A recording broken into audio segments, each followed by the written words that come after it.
están todos? Bienvenidos a otro capítulo de Entrevista Verdadera. Estamos comenzando ahora. Ustedes pueden ser parte, como siempre, del programa en OpinoEV, en ese hashtag, OpinoEV. EV por Entrevista Verdadera, y hacer preguntas también a nuestro próximo entrevistado. Se trata del senador de la Democracia Cristiana, Ignacio Walker. Él fue hasta hace muy poquito presidente, además, de la Democracia Cristiana. ¿Cómo está, senador? Muchas gracias por acompañarnos. Beatriz, encantado. Senador, ¿usted votó a favor de la censura al senador Alejandro Navarro? Así es. ¿Por qué? Básicamente porque, a mi juicio, lo más grave del comportamiento del senador Alejandro Navarro, que fue elegido con nuestros votos de la nueva mayoría como vicepresidente del Senado para representarnos, no solo a la nueva mayoría, a toda la corporación, es cuando dijo hace un mes: este Parlamento no tiene legitimidad. ¿Usted se imagina, Beatriz, lo que es elegir un vicepresidente del Senado, la segunda autoridad de la corporación, que dice que este Parlamento no tiene legitimidad? Eso para mí fue lejos lo más grave. Después vino otro episodio, ¿no es cierto?, muy realmente impresentable, ¿no?, que es publicar una lista de todos los aportes reservados que recibimos, ¿no es cierto?, legalmente, vía CERVEL, los parlamentarios en nuestra campaña, e insinuar que esto correspondería a aportes de las pesqueras. Esa fue la guinda que rebalsó el vaso, ¿no? Y fue la unanimidad, es decir, todos los senadores de la nueva mayoría, que lo habíamos elegido, los que le dijimos ahora: mire, senador Navarro, ya no cuenta con nuestra confianza. Y por lo tanto, votamos la censura. Senador, ¿y no le provoca algo que en esa censura que usted votó, y yo entiendo las razones que usted me da, votar junto con otros senadores que están censurados, digámoslo así, por la sociedad, como puede ser Iván Moreira, que incluso está formalizado, Ena von Baer? ¿No le provoca algo? Pero si ellos están compareciendo ante los tribunales, están siendo investigados por la Fiscalía. 4 de ellos están requeridos por la Comisión de Ética del Senado, Beatriz. Antes la Comisión de Ética del Senado... ¿Siguen votando igual que ustedes? ¿Siguen en las comisiones, opinando, en fin? Porque no se puede aplicar una sanción, ¿no es cierto? Recién ahora, fíjese, por ejemplo, hace una semana, por unanimidad de la Comisión de Probidad y Transparencia que yo presido en el Senado, aprobamos una reforma constitucional. De hecho, la votamos ayer en la sala, por la unanimidad del Senado, que contempla la cesación en el cargo, o sea, la pérdida del escaño por infracción grave al financiamiento de las campañas. O sea, evidentemente que estamos tomando el toro por las astas, por así decirlo. Perdón, senador, pero usted dice, no los podemos sancionar a ellos. ¿No se puede aplicar ninguna sanción? Es que antes el criterio de la Comisión de Ética del Senado siempre fue que solo cabía una sanción en la medida en que existiera una sentencia judicial. Esa es una vara demasiado alta, ¿no es cierto?, porque supone la comisión de un delito. O sea, es como el mínimo piso que uno dice: ojalá el parlamentario, ojalá que no cometa delito, ¿no? Bueno, evidentemente. Ahora, si un parlamentario es condenado hoy día por la Constitución por un delito que merezca pena aflictiva, o sea, que tenga más de 3 años y un día, pierde la ciudadanía y el derecho a ser elegido, y por lo tanto deja de ser parlamentario, ¿no? Pero ahora no va a ser necesaria una sentencia. Estamos hablando de infracción grave, ¿no es cierto?, a una norma sobre el financiamiento de las campañas. Entonces, estamos actuando. Ayer fue el ministro de la Presidencia, Nicolás Aguirre. Ya vamos a ir justamente a todo lo que viene con el plan de modernización y el plan que busca mayor democracia o más transparencia en nuestro país. Pero quiero cerrar o abrochar lo que estábamos hablando con del senador Navarro. Mi pregunta es: se sanciona, en este caso, se saca a Navarro de la vicepresidencia, que es algo que ustedes pueden hacer, porque es con los votos, usted me lo explicó recién. Pero, ¿cómo entendemos nosotros como ciudadanos que no haya ningún tipo de reacción por parte de ustedes como senadores frente a otros senadores que, insisto, están formalizados? Hay otro que está en investigación, pero él mismo reconoce que recibió una suerte de mesada de parte de Corpesca mientras era presidente de la Comisión de Pesca, como el senador Jaime Orpiz. ¿Cómo entendemos Porque es muy sencillo, Beatriz, porque los senadores que usted menciona están siendo investigados, ¿no es cierto?, en calidad de inculpados, algunos han sido formalizados a título individual. El caso del senador Navarro no tiene nada que ver con su senaturía. Él fue elegido por la región del Biobío. Es el vicepresidente de la corporación, vicepresidente del Senado, elegido con nuestros votos, los de la nueva mayoría, para representarnos a todos en la corporación. Entonces, evidentemente que tiene una responsabilidad adicional a la que puede tener cualquier senador o senadora individualmente considerado. Se lo pongo de otra manera. Esa es la diferencia. ¿Y usted se siente cómodo con la situación actual? Que como senadores no puedan hacer nada más que seguir compartiendo el Senado con gente que está votando y que está absolutamente cuestionada y que incluso reconocen que existieron estos pagos? Mire, nadie se siente cómodo. Beatriz, yo tampoco con lo que está ocurriendo. Partamos por ahí.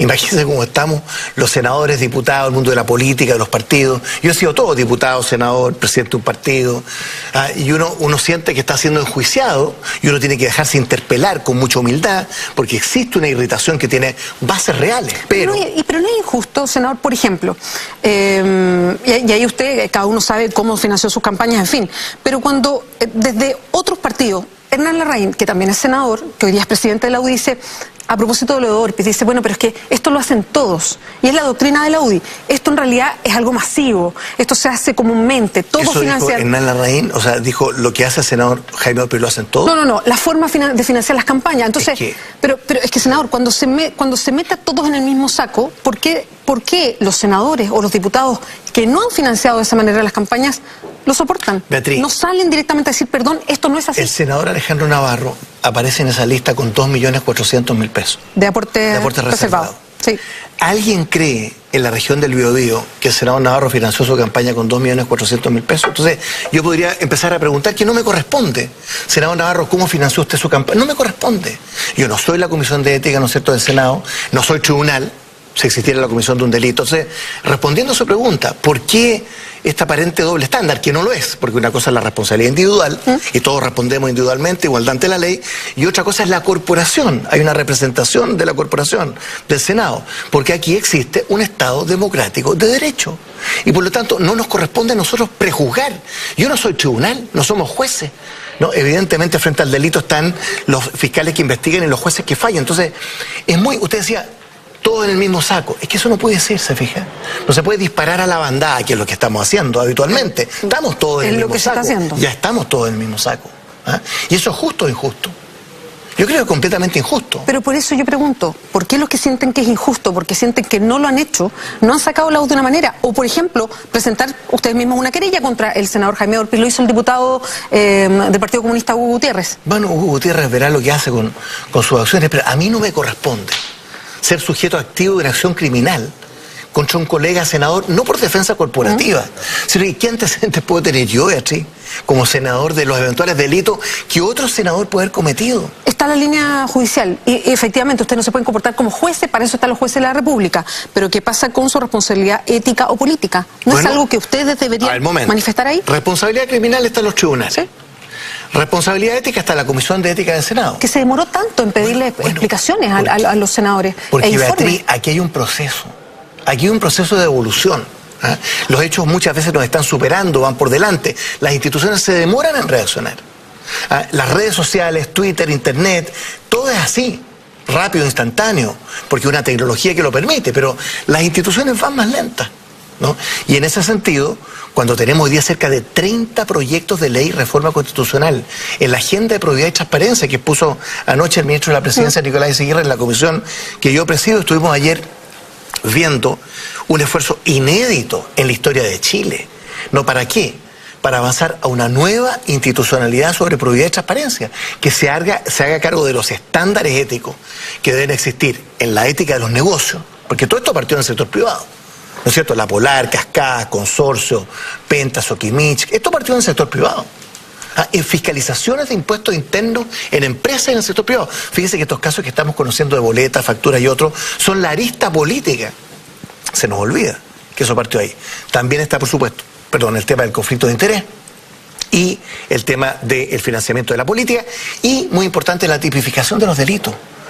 O sea, soborno, cohecho, corrupción, delitos de cuello y corbata, que a veces tienen unas multas simbólicas, unas penas simbólicas, que pueden ser multas. Todo eso lo estamos modificando. Lo estamos mirando, además. Sí, pues usted ve el tema de la corrupción de la farmacia. Senador, todo eso lo estamos modificando. Sí, están, de hecho le quería preguntar por un proyecto de ley que provocó harta convulsión también en las mismas redes sociales, y me gustaría entender la lógica de todo esto, porque de verdad que uno empieza a decir, bueno, ¿por qué van a legislar de una manera y entra como una especie de letra chica y después se arrepienten cuando... A ver, solo voy a poner así. Es el proyecto de ley que hablaba del financiamiento de los partidos políticos. Y se aprobó en la Comisión de Constitución, esto en la Cámara de Diputados, no en el Senado, en la Cámara de Diputados, y lo apoyaron todos los parlamentarios de la nueva mayoría, más el de Renovación Nacional, para que sí existiera con un tope la posibilidad de que hubiese aportes de empresas a los partidos políticos. Se dio toda una explicación de por qué se hizo esto. Se señaló que se votaba, pero con un compromiso del gobierno para cambiarlo después. Tenía que ver con partidos políticos, como por ejemplo la Democracia Cristiana, que tiene una suerte de inmobiliarias de algún tipo de propiedad que tiene, y es la forma de aportar a la forma que encontraron para aportar al partido, en fin. Y que por eso se estaba haciendo esta posición especial. La verdad es que la escandalera fue grande, porque todos dijeron, y lo vi en las redes sociales, y también uno lo interpretó así, bueno, pero ¿cómo? ¿Hay aporte o no hay aporte? Si no hay aporte en campaña, ¿por qué puede haber aportes en partidos políticos? Le voy a dar mi opinión. Y de ahí se regularon, los diputados dijeron, no vamos a hacerlo. Bueno, yo creo que no debe existir ningún aporte de ninguna empresa. ¿Y qué pasó a ahí, ningún entonces? Candidato, a ningún partido político. Bueno, puede haber sido un error, porque ese es un proyecto de ley sobre perfeccionamiento de la democracia. Así es. Sobre financiamiento de las campañas y de los partidos. Y evidentemente hay una doctrina común, usted se imaginará a esta altura, en el sentido de que los aportes de las empresas deben cesar, tanto respecto de los candidatos como respecto de los partidos. Y esa es la doctrina común. Entonces, yo me imagino que habrá habido, a través de una indicación, algún tipo de error, pero déjeme aclarar una cosa sobre la democracia cristiana, porque hice una afirmación. Yo fui presidente 4 años y medio, debo haber sido el primer presidente en la historia de Chile, Beatriz, que rindió cuenta financiera de todos los gastos de 4 años y medio, de las deudas que tuvimos al principio, de la que entregamos, de lo que recibimos por aportes reservados, etcétera, etcétera, etcétera. Nosotros no tenemos ninguna empresa que le aporte al partido. Tenemos 2 inmobiliarias que administran los bienes raíces del partido, que pagan sus contribuciones de bienes raíces, que están todos al día. Entonces quiero aclararle eso, porque no tenemos aportes de empresa o partido. Y es una empresa que pertenece, que es la fórmula que encontró la democracia cristiana. Pero con esta ley, esa misma empresa... Toda organización que administra un bien raíz, ¿no es cierto?, forma una sociedad. Eso es todo. Esa sociedad no le da nada al partido. Es un gasto para el partido, porque hay que pagar las contribuciones. Solo para precisar, pero esa empresa privada, si existieran aportes, ¿estarían prohibidos ahora? Aunque fueran del mismo partido, aunque fuera una inmobiliaria que se creó para... mire, se lo respondo empíricamente. O sea, yo he sido presidente de un partido de la democracia cristiana 4 años y medio. Nunca hemos recibido un aporte de una empresa. Se financia con el aporte de senadores, diputados, alcaldes, alcaldesas, militantes. ¿Sabe cuánto cuesta la democracia cristiana al mes? 13 millones de pesos. Eso para mantener el edificio, las personas que trabajan, exacto. Pagar las contribuciones 3 veces al año. ¿Usted se imagina lo que es eso? Entonces, ¿qué es lo que viene ahora? Por suerte, por fin, porque era una anomalía mundial, que ahora va a haber un aporte público a los partidos políticos. Y a cambio de eso se le va a exigir a los partidos políticos normas de transparencia, de democracia interna, lo que está muy bien. Todas las democracias del mundo tienen un sistema de financiamiento público. Chile, es bueno que la gente lo sepa, tiene 0 pesos, 0 centavos para los partidos del erario fiscal. No existe. Senador, y para cerrar ese tema, entonces, yo entiendo que usted me dice, ahí fue un error, yo me imagino que fue un error, pero ya reaccionaron. Ahora, es un error con un acuerdo de todos los partidos de la nueva mayoría, de todos los parlamentarios que estaban en esa comisión en específico, que tenían una explicación de por qué lo hicieron, y después de lo que se provocó, tanto de organizaciones, de la Comisión Engel, desde el mismo líder de la comisión para abajo, diciendo, mira, esto no era el espíritu de lo que nosotros decíamos, es que dicen, ¿saben qué? Mejor que no. Yo desconozco los detalles, Beatriz, de lo que ocurrió en la comisión en la Cámara de Diputados, pero le quiero decir, y a la luz de la propia declaración de los diputados, hoy día la doctrina común, casi no conozco excepciones, es que no haya financiamiento de las empresas, ni a los candidatos, ni a los partidos políticos. Y así debe ser. Ahora, yo no creo en el financiamiento puramente estatal. O sea, esto no es Corea del Norte. Se ve que esto es una democracia. Y en todas las democracias del mundo, casi en todas, hay un sistema mixto, público y privado. Le digo más, Beatriz. El 60% de los países de la OECD permiten aportes de las empresas a las campañas. 60%. ¿Ah? Porque las campañas hay que financiarlas. Estoy de acuerdo, pero son países la gente que nos está mirando seguro le dice, oiga, solo el Estado va a financiar la campaña. Yo he escuchado varios ejemplos nos van a colgar en la plaza pública. De que efectivamente pasa eso, pero son países que tienen estándares de transparencia mucho mayores, porque está con nombre y apellido quien aporta, y además tienen mecanismos donde la misma ciudadanía puede obligarlos a renunciar si esto no se ejecuta de buena manera, cosa que no pasa en Chile. Pero por eso le digo, Beatriz, ayer aprobamos una reforma constitucional, olvídese la sanción, cesación en el cargo, pérdida del escaño. Es como la muerte en política de un cargo de representación popular. Usted deja de ser senador, diputado, alcalde. Hemos visto tanta historia en nuestra política que... Mire, es que para atrás, hay cadáveres políticos. Para atrás podemos decir muchas cosas. La primera ley, la única ley en la historia de Chile que regula el financiamiento de las campañas, la ley de 2003. Nunca había en la historia de Chile. Siempre fue una caja oscura, porque no hubo ningún tipo de regulación. Y por supuesto que hubo una acumulación de malas prácticas, históricamente, que es evidente cuando usted no tiene regulación. Evidentemente que hay malas prácticas. Ahora, incluso con regulación, hubo malas prácticas, ¿no? Entonces, bueno, ¿qué tenemos que hacer nosotros como Parlamento, Ejecutivo, como instituciones? Reaccionar, pues, a todo lo que ha ocurrido. Y créame, Beatriz, que no estamos de brazos cruzados. O sea, en la Comisión de Probidad y Transparencia que yo presido, la de Constitución, Legislación y Justicia, la de Gobierno Interior, simultáneamente, estamos viendo, aprobando, con tiempo, con reflexión, porque tampoco podemos andar todos apurados, despachando proyectos de ley. No están de brazos cruzados, pero tampoco existe letra chica. Sin letra chica, pero esto es totalmente transparente, transmitido por TV Senado, todos los documentos, todos los proyectos están a disposición de quien quiera verlo. Entonces, ¿qué es letra chica? Bueno, lo que vimos en la Cámara de Diputados pareciera eso, porque hasta que no se hizo público, no se reguló en la idea. Si eso, en eso insisto. Y por eso se genera desconfianza en un momento en que la desconfianza es lo mayoritario. Pero mire, la gente que creo que pueda creer, Beatriz, que el Parlamento y los políticos y los partidos deben ser una especie de coro de ángeles, desconocen la naturaleza humana. ¿Sabe lo que pasa? Que nosotros los políticos... pero déjeme decir lo siguiente. Pero se vaya al otro extremo. Nadie piensa que son un coro de ángeles, pero si están sometidos a votación popular, lo único que es... O sea, lo mínimo que uno espera es que no se cometan delitos. Pero si eso está sancionado hoy día. Le acabo de decir, Beatriz, la ley chilena sanciona con la pérdida del cargo al parlamentario que es condenado con un delito de pena fictiva. Ahí no hay que reformar nada. Para lo que viene. No, es la ley actual. El parlamento se pierde la ciudadanía, que incluye el derecho a ser elegido cuando usted es condenado por cualquier delito. Eso ya existe. Lo que estamos yendo es un paso más allá. Y decir, mire, aunque no haya delito, basta que con que exista, de aquí para adelante, una infracción grave a las normas sobre el financiamiento de las campañas, y usted puede llegar en el extremo, por supuesto el Tribunal Calificador de Elecciones, el tribunal que tendrá que pronunciar, a la pérdida del escaño. ¿Qué más podemos hacer? Senador, podemos hacer mucho más siempre. Pero le quiero decir, no estamos de brazos cruzados. Estamos en vivo, por supuesto, en Entrevista Verdadera. Escriban al hashtag OpinoEB y ya llegan preguntas para el senador Ignacio Walker, que nos acompaña. A ver, Facundia dice, ¿por qué no se demoran para subir sus dietas? Buena pregunta. O sea, nunca nos hemos demorado. ¿Sabe por qué, Beatriz? Porque la dieta del parlamentario, la dieta del sueldo, es el único sueldo que está establecido en la Constitución. Y que dice, los parlamentarios percibirán una dieta equivalente a la de un ministro de Estado. Porque está en la Constitución, que es una forma de defender la autonomía del Parlamento en casi todas las democracias del mundo frente al Poder Ejecutivo. Entonces, la dieta, el sueldo de los parlamentarios, no nos fijamos nosotros mismos, lo fija la Constitución, y para establecer un parámetro, dice equivalente a los ministros de Estado, más sus asignaciones. Entonces usted dirá, o alguien dirá, ahí está la letra chica, que nosotros nos fijemos las asignaciones. Falso. Las asignaciones de un parlamentario las fija un comité externo, autónomo, ajeno al Parlamento, que nos dice, estas son las asignaciones de alojamiento, transporte, movilización, etcétera, etcétera, etcétera. O sea, nuestra dieta o sueldo la fija la Constitución y la asignación de un comité externo. Senador, ¿y es una remuneración justa? Mire, ¿usted se acuerda de los sobres con billetes? ¿De los ministros de Estado? Los sobresueldos, que se llamaron. Sí, pues Beatriz, porque seamos claros. A ver. Esto estalló el año 2003, ¿no es cierto? 2001, 2002, todos se acuerdan.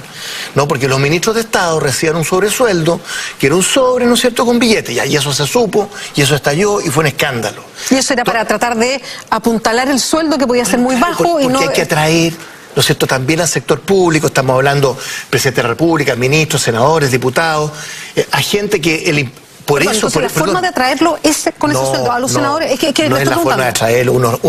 Esta no es mi profesión. Pero por eso, ¿es un sueldo justo? Yo creo que sí, sí, con una condición, que sea con dedicación exclusiva. Y ahí hemos sabido, ¿no es cierto?, de otros casos, usted sabe de lo que estoy hablando. Del exministro, por ejemplo. Bueno, por ejemplo, ¿no es cierto? Entonces, acabamos de presentar, soy el autor del proyecto de reforma constitucional, para señalar explícitamente, porque así no lo dice la Constitución, pero se subentiende. Beatriz, para hablar en primera persona singular, yo nunca, en los 8 años que fui diputado, en los 5 años que he sido senador, nunca recibo un ingreso extra a mi dieta o mi sueldo como parlamentario. No está escrito en la Constitución, pero obviamente que así uno lo entiende. Yo por lo menos así lo he entendido, y por si hay duda, presentamos una reforma constitucional para aclarar la dedicación exclusiva. Sí, o sea, a uno le sorprendía también, porque uno entendía que una pega como de parlamentario o senador era exclusiva. Evidente. Senador, así debe ser. Un grupo de parlamentarios, y lo votaron hoy día, la idea de legislar en rebajarse, estoy hablando de los diputados, en rebajarse el sueldo a la mitad. No prosperó. ¿Qué piensa usted de esa iniciativa? Mire, yo espero que sea una iniciativa seria. ¿No era seria? No, espero que sean serias. Espero que esos diputados, mientras no se apruebe la rebaja, donen la mitad de su sueldo a una obra de caridad, a una fundación sin fines de lucro, que sean consecuentes, porque saben que seguramente no se va a aprobar. Entonces, claro, es una linda foto, puede subir la popularidad. Pero usted dice que a lo mejor lo tiraron sin que estuvieran convencidos ellos mismos. Yo creo que hay mucha demagogia, mucho populismo, mucho robar cámaras en todo este tipo de medidas, efectistas. ¿Ah? Porque evidentemente yo creo que sería una muy mala idea pretender que vamos a resolver este tema bajando el sueldo a la mitad. Yo creo que eso sería una mala idea, porque entonces volvemos, ¿no es cierto?, a tratar de tener otro tipo de ingresos, en fin. Yo creo en la transparencia, yo no creo en el populismo ni en la demagogia. Yo creo que está bien que la Constitución establezca una dieta, un sueldo equivalente a un ministro de Estado. Le confieso que yo desde hace 10 años, desde que era diputado, he propuesto que la dieta de presidenta, ministros, senadores, diputados, pueda bajar, por ejemplo, el nivel de subsecretario, que es casi simbólico. Entonces, bueno, hay cosas que uno puede hacer. Las asignaciones no las decidimos nosotros. Lo que pasa es que las decide un comité externo. Entonces, ¿qué más hacemos? Sí, lo que pasa es que la dieta del parlamentario es una súper buena remuneración. Es un buen sueldo. Sí. En un país que tiene sueldos muy bajos, sin duda, donde la diferencia entre el salario mínimo y lo que gana un parlamentario o lo que gana un ministro es tan grande, incluso respecto a nuestro ingreso per cápita, es grande en comparación con otros países de la OCDE. Por eso es que a uno le puede hacer lógica, no por un asunto tan demagógico, yo lo miro como ciudadana, que este sueldo sea más bajo. O sea, si bueno, hay una forma de comenzar ahora en octubre, que es muy sencilla y que hay un acuerdo, yo diría, unánime. ¿No es cierto? Y que el famoso reajuste del sector público, que se discute una vez al año, bueno, no vaya para ciertos niveles de ingresos superiores a tal, que es jefe de división para arriba, o por lo menos ministros, subsecretarios, senadores, diputados. Un reajuste de un 5%, claro que tiene, ¿no es cierto?, un efecto cuando sí, claro, tiene un ingreso muy alto. Senador, de hecho, hay preguntas que tienen que ver con esto que llegan al Twitter. Veamos, al hashtag OpinoEB. A ver cuál es la próxima. Lupita de Gary dice, si su sueldo le parece justo, ¿qué le parece el sueldo mínimo? Bueno, es que el sueldo mínimo nunca ha sido un sueldo justo. No es un sueldo justo. ¿Cuánto sería un mínimo justo? Bueno, hablábamos, ¿no es cierto?, del salario ético, familiar. ¿Se acuerda, monseñor Alejandro Goich, que fue una buena discusión? Y hace hartos años. Sí, pues un salario ético familiar. De 250.000, claro, pero actualizado ahora sería vamos a llegar 325.000. El próximo año vamos a llegar a 250.000 en el salario mínimo. No es el salario justo. Ahora es importante porque hay 600 o 700.000 personas en Chile que perciben el salario mínimo. Entonces, ¿es el salario mínimo, que la pregunta, un sueldo justo? No es un sueldo justo, es mínimo. Perdón, ¿por qué no se llega a ese salario justo? ¿O a esto que podría ser lo justo que dice usted? Es que lo justo siempre es subjetivo. A ver, en una economía como la nuestra, Beatriz, que es una economía de mercado, los precios los fija el mercado, los salarios en la economía chilena los fija, ¿no es cierto?, el mercado, ¿no? Salvo el salario mínimo, que se fija por ley, y la dieta del parlamentario, que lo fija la Constitución en muchas democracias del mundo, para defenderlo, ¿no es cierto?, de la discrecionalidad del Poder Ejecutivo. Los demás precios en Chile, salvo las empresas monopólicas, que hay, ¿no es cierto?, tarifas, en fin, precios que fija el Ministerio de Economía, los precios, los sueldos en Chile los determina el mercado. Entonces, ¿qué es lo importante? Aumentar el nivel de remuneración en términos reales vía productividad. Esos son los países desarrollados que crecen. Nosotros somos un país de ingreso medio y que enfrentamos la trampa de los países de ingreso de medio, que a veces no se la pueden para el salto, ¿no?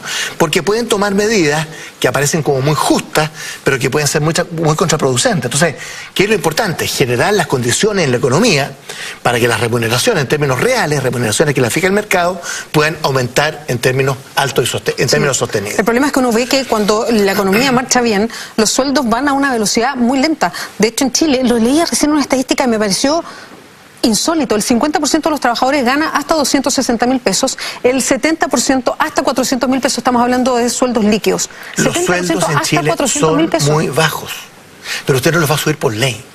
¿Se fija? Porque si usted pone un sueldo mínimo de 400.000 pesos, ¿qué va a generar? Mucho más desempleo. Muchas pymes, el 75% de los empleos en Chile lo generan las pymes, no podrían pagar un sueldo mínimo de 400.000 pesos, que se acercaría más a un sueldo justo. Por eso le digo, vuelvo a lo inicial, el salario mínimo, que es el único precio en términos de salario fijado por ley, no es un sueldo justo. Ahora, las pymes no son las únicas que pagan salario mínimo, uno podría pensar que sí, pero no, son de las hecho únicas. hay grandes empresas que pagan mucho salario mínimo. Entonces ahí uno dice, ¿será realmente el problema solo las pymes? No, ¿O aquí quién se está aprovechando del salario mínimo? Yo estaba en una estación de servicio el otro día, una bomba de benzina, y ganan sueldo mínimo, ahora, más la propina, que es como me decían, como el doble del sueldo mínimo. ¿Se fija? O sea, depende mucho de la actividad. Pero en Chile los sueldos son bajos. Y el salario mínimo no es un sueldo justo. Pero el desafío de la economía es que las remuneraciones vayan subiendo de acuerdo a la productividad. ¿Ah? La productividad en Chile en los últimos 25 años ha subido 3% al año. Los sueldos han subido 3,4% al año. Entonces, sería re fácil decir, mire, fijemos un mínimo de 350.000 pesos. Pero eso, que aparentemente tendría un beneficio, generaría una tremenda distorsión, que es que aumentaría el nivel de desempleo en términos muy amplios. Senador, se presentó ayer en realidad, y hoy día ya se empezó a discutir una moción para volver al voto obligatorio. Lo hizo el senador de Renovación Nacional, Francisco Chaguán. ¿Usted está de acuerdo? Absolutamente de acuerdo. La democracia cristiana, no solo yo, siempre hemos estado de acuerdo. ¿Por qué? Porque la democracia, por dos razones. Porque la democracia está hecha de derechos y deberes. Y segundo, porque nosotros creemos una ciudadanía de alta intensidad, no de baja intensidad. Me explico en dos palabras. Guatemala, Colombia, Estados Unidos, ahora Chile, con el voto voluntario. ¿Cuánta gente vota? Alrededor de un 40%. ¿Usted rechazó antes el voto voluntario? No, yo no era parlamentario. Habría votado en contra. De todas maneras, varios parlamentarios transversalmente votaron en contra en esa oportunidad. Eso fue en febrero del 2000. Votaron a favor y ahora se cambian 2010. Y quieren votar para terminar con el voto voluntario. Porque aprendemos las lecciones, me imagino. Yo siempre he propiciado un voto obligatorio. Le da la otra parte del ejemplo. Brasil, Argentina, Uruguay, voto obligatorio. Vota el 90%, 80% de la gente. Entonces, ¿qué queremos? ¿Una ciudadanía de baja intensidad? Solamente consciente de los derechos y no los deberes, o una ciudadanía de alta intensidad. Pero, senador, justo que también está consciente de los deberes. Proyecto cuando ustedes tienen un desprestigio enorme y se pone duda respecto a cuánta gente va a votar. ¿No es una forma de obligar a los ciudadanos a ir a votar cuando están mirando con tanta desconfianza al Parlamento? Bueno, uno dice que esta es la peor coyuntura para introducir, ¿no es cierto?, el voto obligatorio. Así parece. Pero aunque sea muy impopular lo que yo le estoy diciendo, pero es lo que siempre he pensado. Por supuesto, los 8 años que fui diputado, ¿no? Y mi partido siempre ha definido, nosotros creemos y somos partidarios del voto obligatorio, porque queremos una democracia activa, con una ciudadanía activa, consciente de los derechos, pero también de los deberes. ¿Es impopular lo que estoy diciendo? Es muy impopular. Pero si usted me pregunta, le respondo la verdad y por lo tanto soy partidario del voto obligatorio. Senador Ignacio Walker, muchas gracias. Encantado. Muy buenas noches. Vamos nosotros ahora a un resumen de noticias.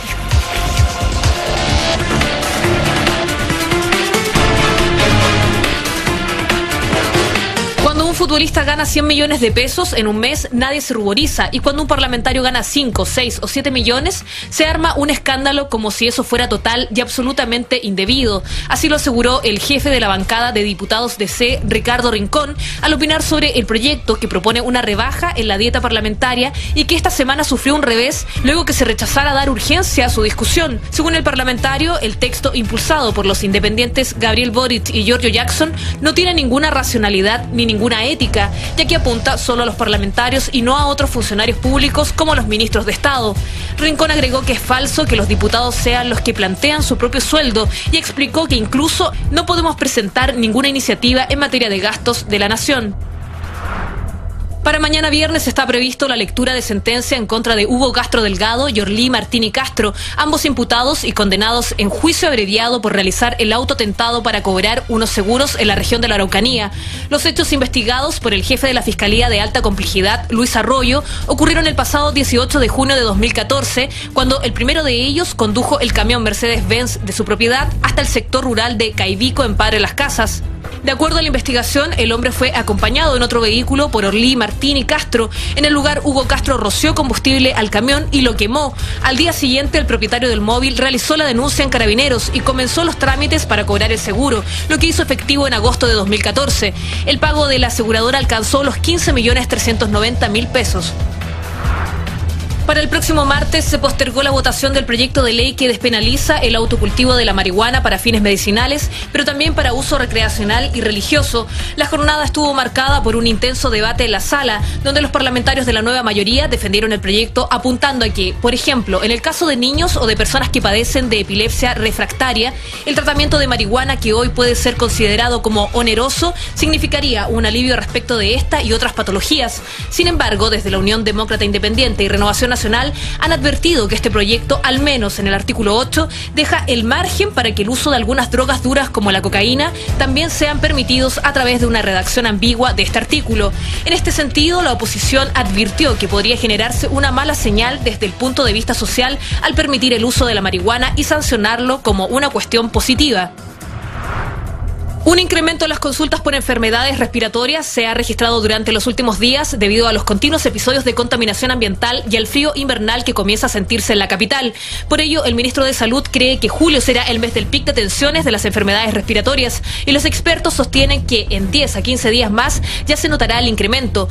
Pese a esto, en algunas comunas como Pudahuel, una de las más afectadas por los altos niveles de contaminantes, ya se registró un aumento del 7% en consultas por enfermedades respiratorias de adultos mayores. Muchas gracias por acompañarnos esta noche. Ya llega Ignacio Franzani y Mentiras Verdaderas. Que lo pasen bien.